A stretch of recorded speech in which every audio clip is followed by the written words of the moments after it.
కూడా ఇచ్చిన మీ అందరికీ యేసుక్రీస్తు నామమున పేరిట శుభాభినందనాలు తెలియజేస్తా ఉన్నాం. దేవుడు మనతోటి ఏం మాట్లాడుతూ ఉన్నాడో ఒకసారి గ్రహించుకోవాల్సిందిగా కోరుతా ఉన్నాం. ఇర్మియా గ్రంథము 35వ అధ్యాయంలో నేను చదువుతాను, చూస్తూ ఉండండి. ఒకసారి బైబిల్ ఉన్నవాళ్ళు తెరిచి చూడండి.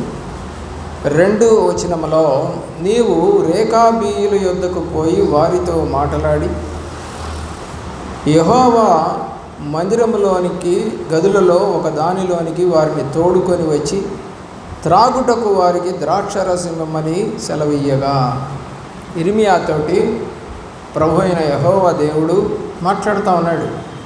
3వ వచనములో, అనగా రేకాబీయుల కుటుంబములందరినీ తోడుకొని వచ్చి తిని, రేకాబీయుల కుటుంబములను ద్రాక్షారసం తాగటానికి ఒక గదిలోనికి వారిని సమకూర్చమని ఇర్మియాతో చెప్తే, ఆ ఇర్మియా యెహోవా 4వ వచనం, యెహోవా మందిరములో దైవజనుడుగు ఇగ్లయా కుమారుడైనటువంటి హనాను కుమారుల గదిలోనికి వారిని తీసుకొని వచ్చి తిని, అది రాజుల గదికి సమీపమున ద్వారపాలకుడును షల్లూము కుమారుడైనటువంటి మయసేయ గదికి పైగా ఉండెను.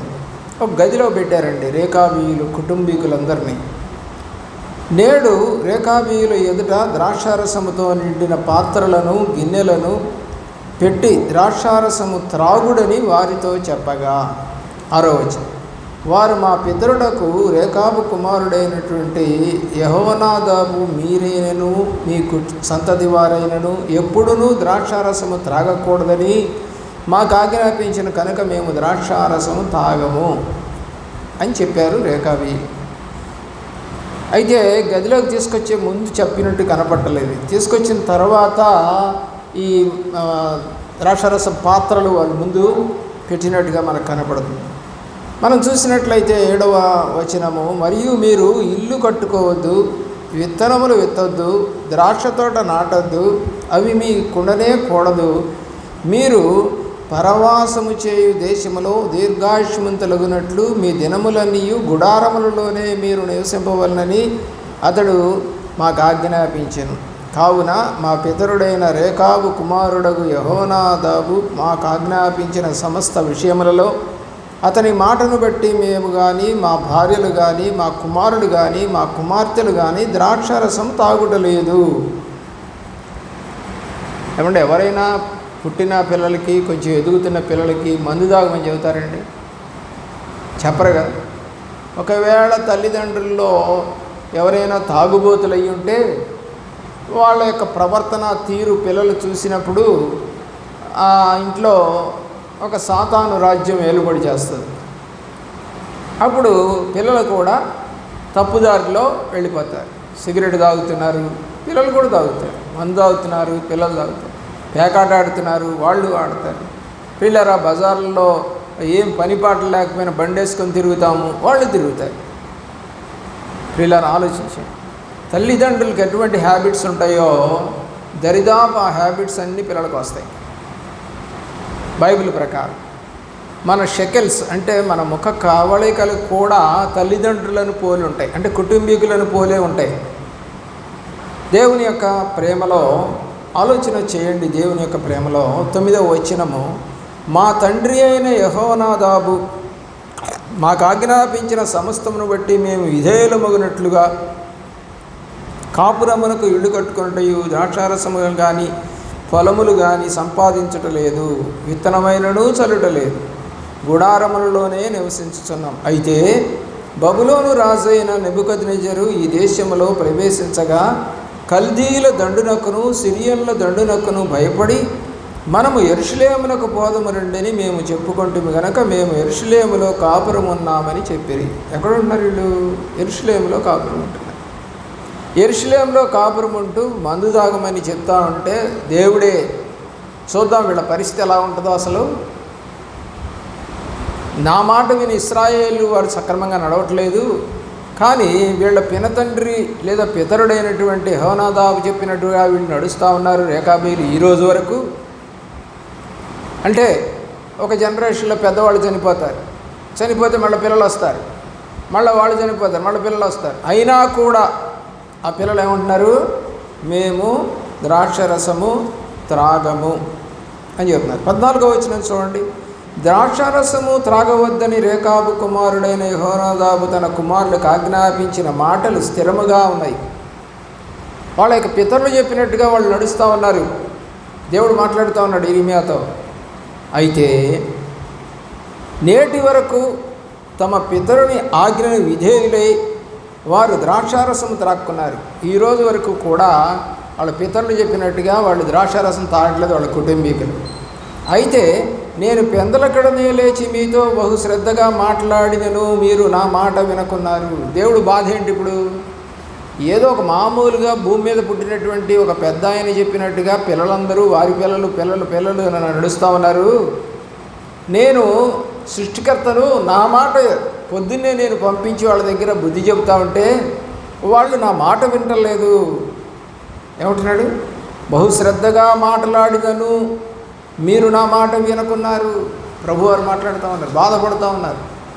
ఈరోజు మా ఇంటి దగ్గర ఒక సంఘాన్ని పెట్టారు దగ్గరలో. అయితే ప్రియులారా, ఆ సంఘంలో నుంచి కొంతమంది ఆకర్షితులై అటు వెళ్ళిపోతూ ఉన్నారు.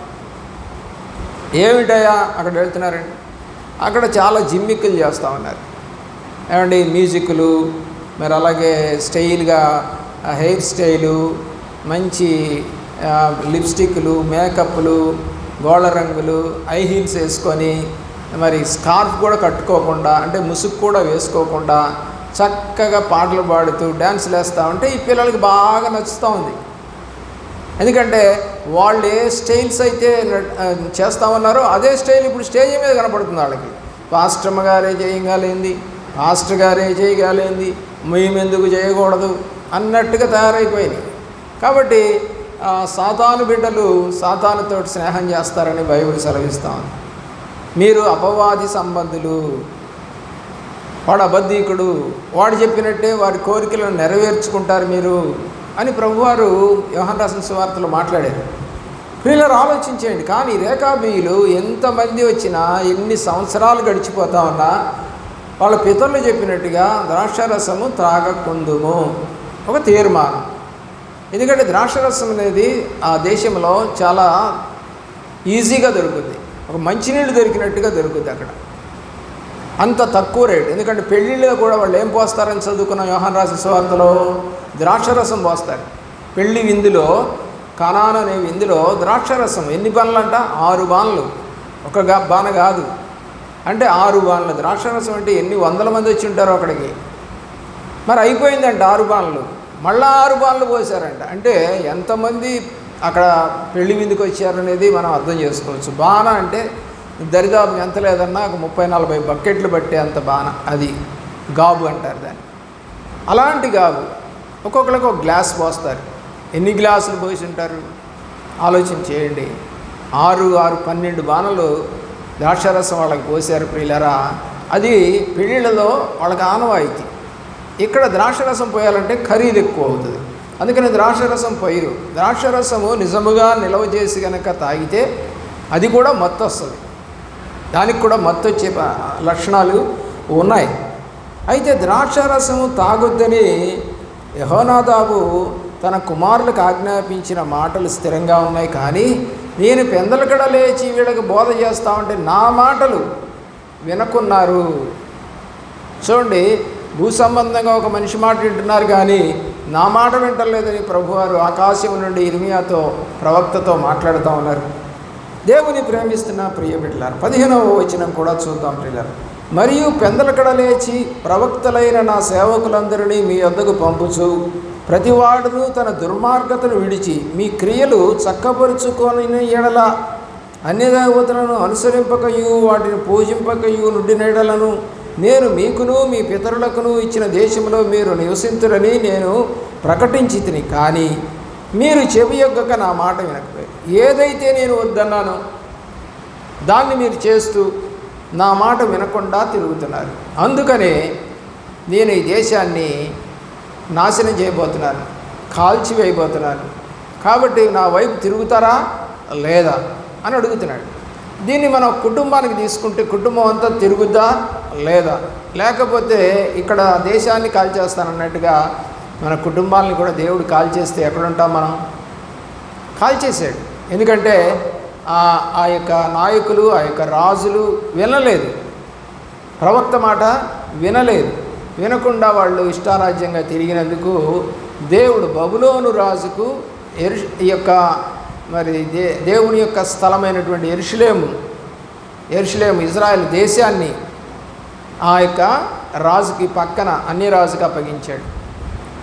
దేవుని ప్రేమిస్తున్న ప్రియ బిడ్డలారా, చెవి యొగ్గక నా మాట వినకపోతిరి. నేను చెప్తుంటే మీకు అర్థం కావట్లేదు. ఆ రేకాబీలు వాళ్ళ పితరుడు చెప్తే వాళ్ళు విని ఎంత చక్కగా మందు తాక్కుండా వాళ్ళు ఉన్నారు.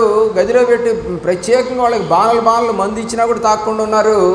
నేను పెందలకడ తెచ్చి వాక్యం చెప్పిస్తున్నా కూడా మీరు ప్రవక్తల ద్వారా మీరు నా మాట వింటలేదు అని బాధపడతా ఉన్నాను.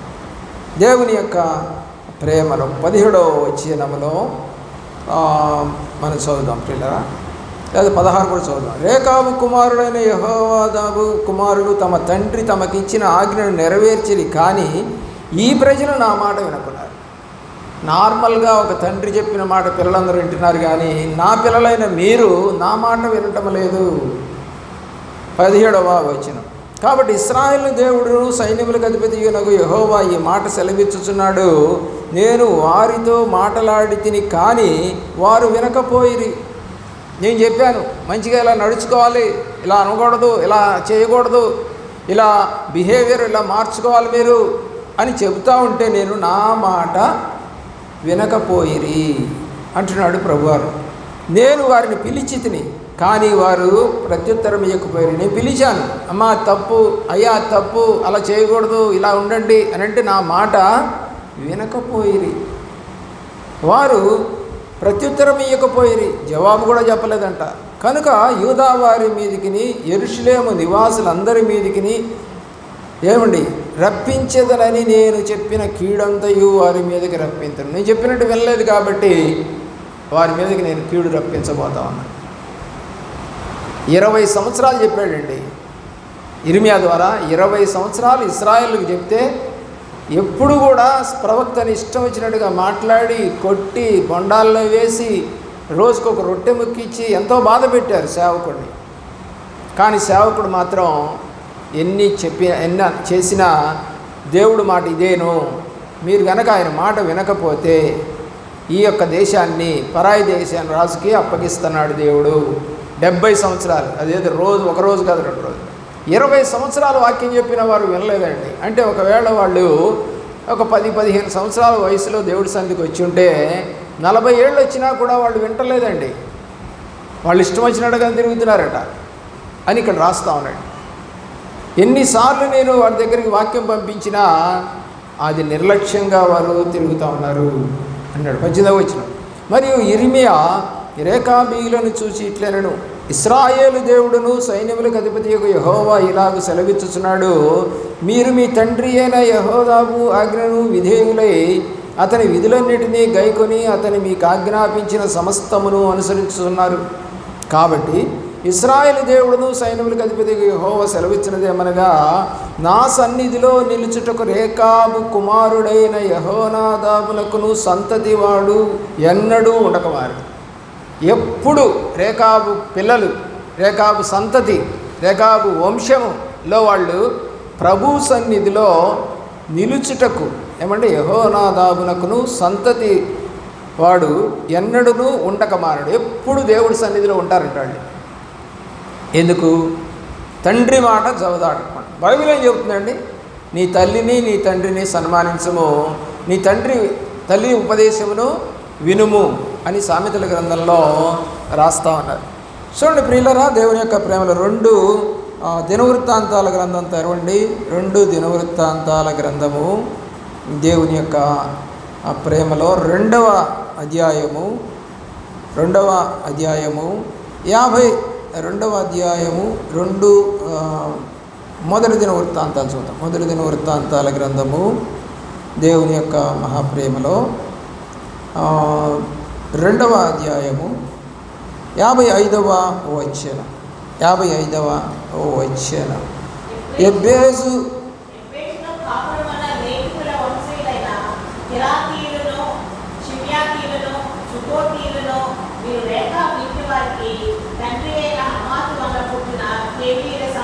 చూసారా?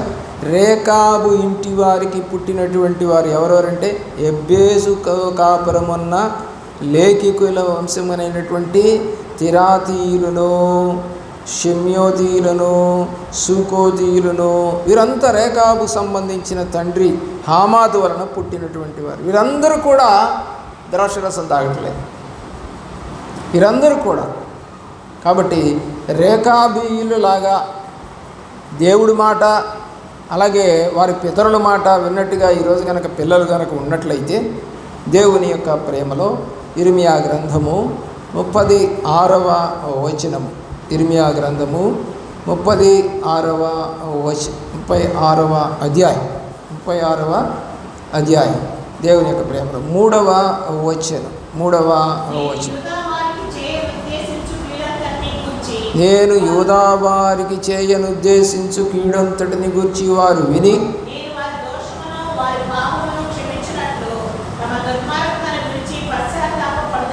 దేమని ఎందుకు చెప్తున్నాడు ఇప్పుడు ఇర్మియా ద్వారా ఈ మాటలన్నీ? వాళ్ళు గనక వారి దోషమును వారి పాపమును క్షమించినట్లు తమ దుర్మార్గతను విడిచి పశ్చాత్తాపడతారేమో అని చెప్తున్నాను. వాక్యం ఎందుకు చెప్తారండి?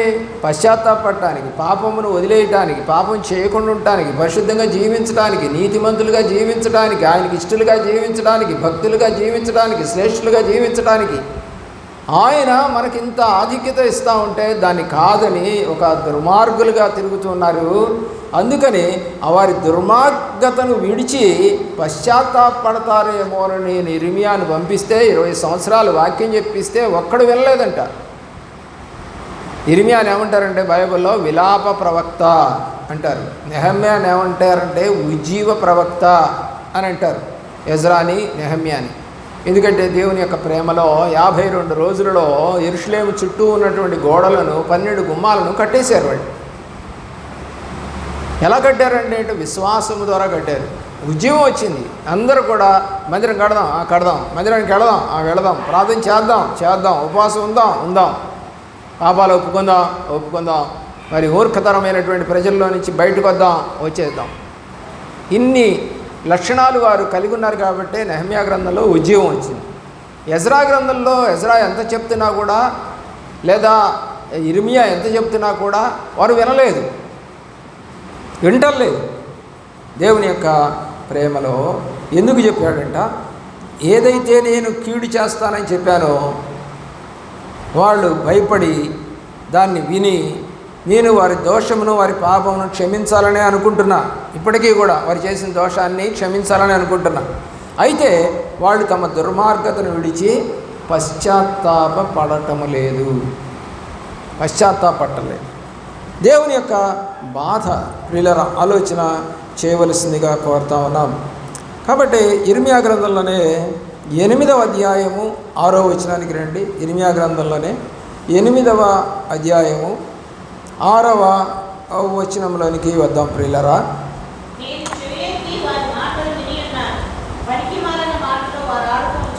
ఏం చేస్తున్నారంటే అండి, నేను ఎంతో వాక్యం చెప్పాను వాళ్ళకి, చెవియొగ్గి వారి మాటలు నేను విన్నాను.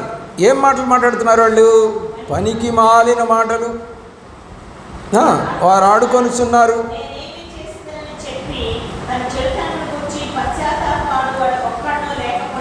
ఏంటంట? పనికి మాలిన మాటలు మాట్లాడేటువంటి వారు ఆడుకుంటున్నటువంటి ఆ మాటలను నేను ఏమి చేస్తాను? నేను చెప్పాను వారికి, తమ చెడుతనమును గూర్చి పశ్చాత్తాపడుదురేమో అని, పశ్చాత్తాపడతారని వాడొకడును లేకపోయింది. పశ్చాత్తాపడేవాడు ఒకడు లేడు. యుద్ధమునకు చొరబడు గుర్రము వలె ప్రతివాడును తమకిష్టమైన మార్గమునకు తిరుగుచున్నాడు. ఎటు వెళ్ళిపోతున్నారంట? తమకిష్టమైన మార్గం. ఎవరికి ఇష్టం కాని మార్గం? దేవుడికి ఇష్టమైనటువంటి మార్గం కాదు, వాళ్ళకిష్టమైన మార్గం. మనం చూస్తాము యెషయా గ్రంథములో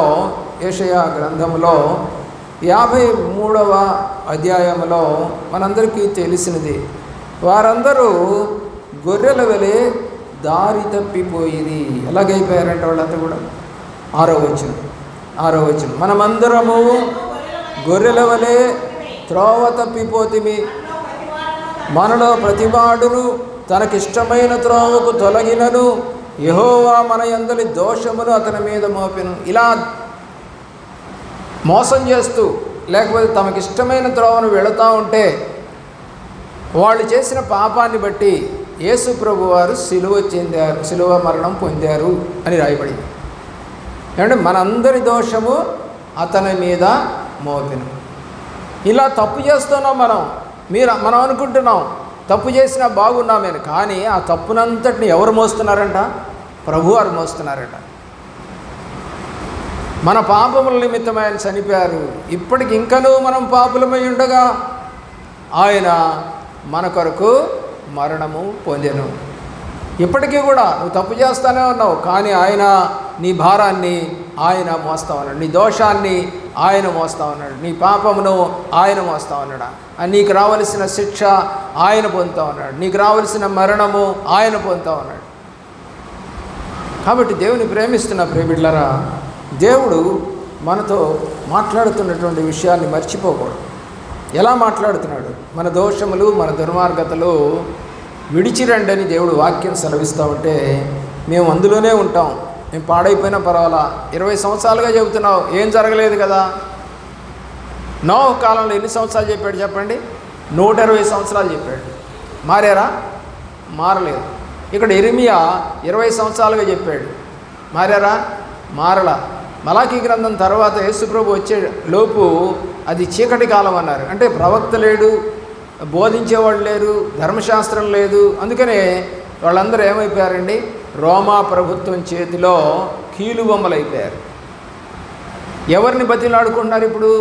దేవుడు వాళ్ళకి రాజ్యం ఇచ్చి, వాళ్ళకి స్వాస్థ్యం ఇచ్చి, వాళ్ళకి రాజులను ఏర్పాటు చేస్తే యూదా రాజులు పోయారు, ఇశ్రాయేల్ రాజులు పోయారు. అటొక 20 ఇటొక 20, 40 మంది రాజులు చనిపోయారు. న్యాయాధిపతులు ఒక 14 మంది వాళ్ళు చనిపోయారు. ఎవరి మాట వీళ్ళు వినకుండా ఇష్టం వచ్చినట్టుగా తిరిగినందుకు దేవుడికి కోపం వచ్చింది. ఎన్ని సంవత్సరాలండి? యేసు ప్రభు వారు పుట్టింది కూడా రోమా ప్రభుత్వం పరిపాలన చేస్తున్న కాలంలోనే. అప్పుడు కూడా వాళ్ళు విడుదల పొందలేదు దాస్యము నుండి. ఐగుప్తులో ఉన్న దాస్యములో నుండి 400 సంవత్సరాల తర్వాత దేవుడు విడుదల పొందించాడు. కానీ వీరు చేసినటువంటి ఈ తప్పుకి రోమా ప్రభుత్వం వారు వారిని ఆక్రమించుకొని వారి మీద ఏలుబడి చేసి గవర్నర్లను ఏర్పాటు చేసి పరిపాలన చేస్తూ ఉన్నటువంటి రోజుల్లో యేసుప్రభు వారు పుట్టారు. ఏమండి, దేవుని ప్రేమించండి. బెత్లెహేంకి ఆయన వెళుతూ ఉన్న సందర్భంలో ఏమని చెప్తా ఉన్నాడండి? దేవుని యొక్క ప్రేమలో కైసరు యొక్క ఐగుప్తు కైసరు కాలంలో ఆయన పుట్టాడు. దేవుని ప్రేమిస్తున్న ప్రేమిళ్ళారు, ఆలోచన చేయండి ఒకసారి. అయితే రోమా ప్రభుత్వం నుంచి ఏం విడుదల చేయలేదు ప్రభువారు. నా వైపు చూడండి, నేను మీకు స్వాస్థ్యంగా ఉంటాను, నా వైపు తిరగండి అని ప్రభువారు బతిమలాడుతూ 3.5 సంవత్సరాలు సువార్త చేస్తే ప్రభువారిని కొట్టారు, చంపేశారు, సిలువనెక్కించారు. దేవుని ప్రేమిస్తున్న ప్రియబిడ్డలారా, నేను ఒకటే చెప్తాను, ప్రభువారు ఏం చెబుతున్నారు అది కనుక చేస్తే ఉన్నత దుర్గం మీద కూర్చోబెడతాడు. లేదు అంటే మనం ఎన్ని సంవత్సరాలు వెతికినా తక్కువ స్థితిలోనే బతుకుతూ ఉంటాం, నీతి లేనటువంటి స్థితిలోనే బ్రతుకుతూ ఉంటాం, అపవాది చేతిలోనే కీలుబొమ్మలం అవుతాం, అపవాది క్రియలే చేస్తూ ఉంటాం. అవన్నిటినీ లయపరచడానికి యేసుక్రీస్తు వారి లోకానికి వచ్చారు. మన పాపములను భరించడానికి ఆయన ఈ లోకానికి దేవుని గొర్రె పిల్ల అని రాశారు. దేవుని ప్రేమిస్తున్న ప్రియులారా, ఆయన రక్తము వల్ల మన పాపం కడగబడుతుంది అని యోహాను రాసిన మొదటి పత్రిక 1వ అధ్యాయం 7వ వచనం రాశారు. దేవుని ప్రేమించండి, ప్రభువారి వైపు చూడండి, ఆత్మీయ మేలులతో నింపబడతారు. దేవుడు చెబుతున్నటువంటి మాటలను గ్రహించవలసిందిగా కోరుతాను. మత్తయి సువార్త 21వ అధ్యాయము 32వ వచనం 21వ అధ్యాయము 32వ వచనం. దేవుని యొక్క ప్రేమను యోహాను నీతి మార్గమున నీ యొద్దకు వచ్చెను, మీరు అతన్ని నమ్మలేదు.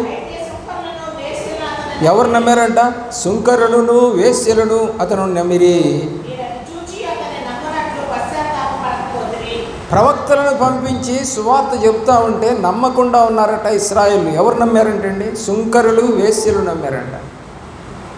అంటే ఈ లోకంలో వెలివేయబడిన వారు, అంటరానిగా ఉన్నవారు యేసుప్రభుని నమ్ముతున్నారు, అన్నీ కలిగి ఉన్నవారు నమ్మటం లేదు అని చెప్తున్నాడు. కాబట్టి వారు నమ్మారు, మీరు అది చూసి కూడా అతనిని నమ్ముకున్నట్లుగా పశ్చాత్తాపపడకపోతే, అరే రే మనం నమ్ముకోలేదు, వాళ్ళు నమ్ముకున్నారు, వాళ్ళు ఎంత బాగైపోతున్నారు, వాళ్ళు ఎంత బాగున్నారు, మనం ఎందుకని ఇలాగైపోయాం, యేసుప్రభుని ఎందుకు నమ్మట్లేదు మనం అని వాళ్ళు పశ్చాత్తాపపడటం లేదు. కానీ రేకాబీయులు దేవుని యొక్క ప్రేమ. 2 రాజుల గ్రంథం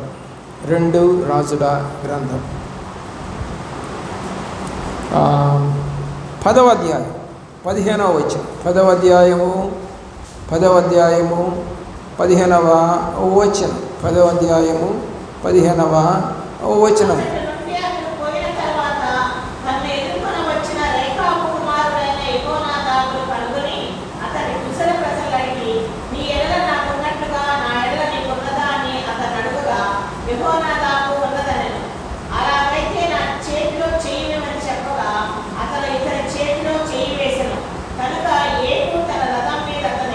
దేవుని ప్రేమించిన పిల్లారా, ఇక్కడంతా ఒక స్టోరీ మీకు కనపడుతూ ఉంటుంది. మరి యెహూ అనేటువంటి వాడు ఉంటాడు ఇక్కడ.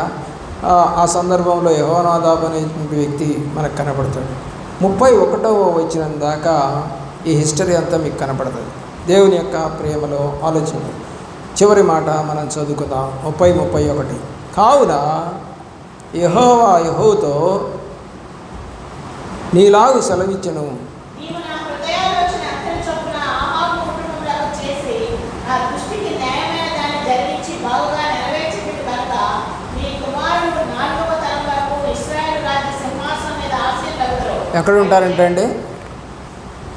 ఎక్కడుంటారంటే ఇశ్రాయేలీల రాజ్య సింహాసనం మీద ఆసీనులవుతారు. ఎవరు? రేకాబీయుల యొక్క కుమారులు 4 తరాలంటే 400 సంవత్సరాలు అనుకోండి.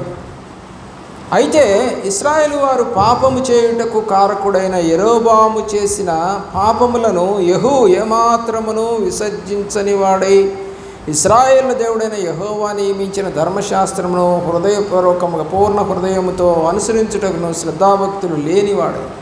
అయితే యెహూ మాత్రము దేవుని ప్రేమిస్తున్న ప్రియులారా, యెరోబాము పాపములు చేస్తూనే వచ్చాడు.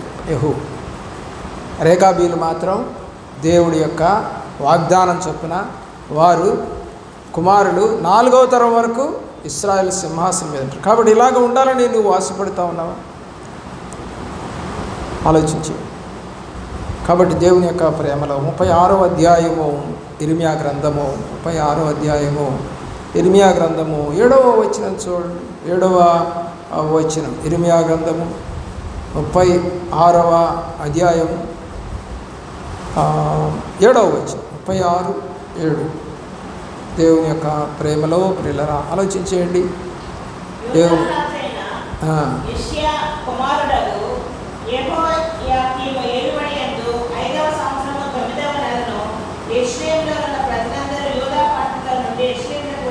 ముప్పై 36వ అధ్యాయము 7వ వచనంలో, ఒకవేళ వారి విన్నపములు యెహోవా దృష్టికి అనుకూలమగునేమో, ఒకవేళ వారు తమ చెడు మార్గమును విడుతురేమో, నిజంగా ఈ ప్రజల మీదకి ఉగ్రతయు మహాకోపమును వచ్చునని యెహోవా ప్రకటించి ఉన్నాడు. ప్రవక్త ద్వారా ప్రకటిస్తాను, కానీ వారు వినకపోయిరి. చదివి వినిపించాయంట. 8వ వచనంలో ఆ గ్రంథము చేతబట్టుకుని యెహోవా మాటలన్నీ యెహోవా మందిరంలో చదివి వినిపించెను. దేవుని యొక్క ప్రేమలో ప్రియులారా 19వ వచనంలో అంటాడు, మీరు ఉపవాసం ఉండి ప్రార్థన చేయండి, పాపాలు ఒప్పుకోండి, మీ మీదకి వచ్చేటువంటి ఈ యొక్క కీడు రాకుండా దేవుడు కాపాడుతాడు అని ఇర్మియా చెప్తే వాళ్ళు వినలేదు.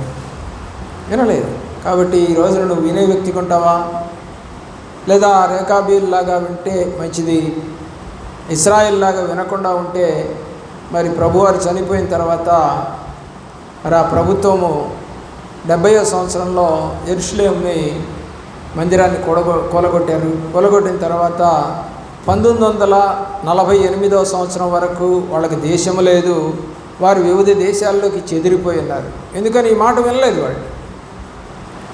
12 గోత్రాల వాళ్ళు, కొన్ని లక్షల మంది ప్రజలు యెరూషలేములో నివసించకుండా వెళ్ళిపోయారు. కాల్చబడింది, పారిపోయారు. మన గుంటూరు దగ్గర చేబ్రోల్లో కూడా ఆ ఎఫ్రాయిం సంతతి వారు ఉన్నారు.